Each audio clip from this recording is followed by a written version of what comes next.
Bene, oggi sono contenta perché c'è stata la pesata.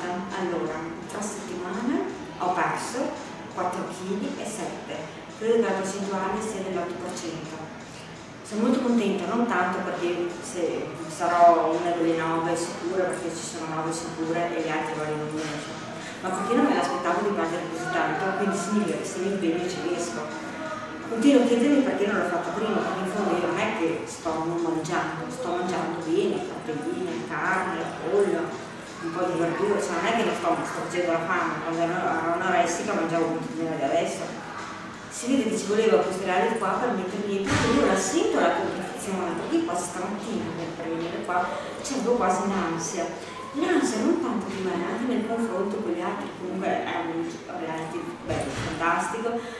Non credevo che fosse così, dove ci sentisse proprio l'anima di farlo. Bene, sono proprio contenta. Adesso aspetto mercoledì per vedere la graduatoria. Anche questo è tutto bello, cioè non ti puoi stancare, crea un certo di suspense adesso vedere la graduatoria, poi chi sarà in nomination, anche se devo dire una cosa, che gli uomini sono avvantaggiati, ormai l'ho già detto a tutti, perché non hanno la cellulite, non hanno la funzione idrica, magari una si pesa, domani vengono le istruzioni.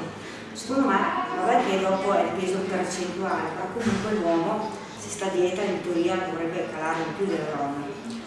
Per cui dopo io sono convinta che noi donne faremo la nostra strategia, è proprio stupenda, come negli altri si vede in TV, però dopo sono convinta che quando vedremo gli 11 in nomination, secondo me le donne sanno lavorare di squadra anche se non dicono e qualche strategia lo adotteremo, perché noi siamo per le donne.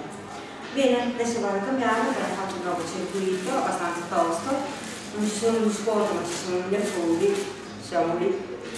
Io sono sempre preoccupata che non venga il muscolo delle gambe, loro dicono di no, vedremo, comunque li faccio abbastanza maluccio, devo dire, cioè, prima di avvicinarmi a fare bene, però insomma sono abbastanza stancata, preferisco fare lo step perché io lo dico quando lo faccio perché lo passo via.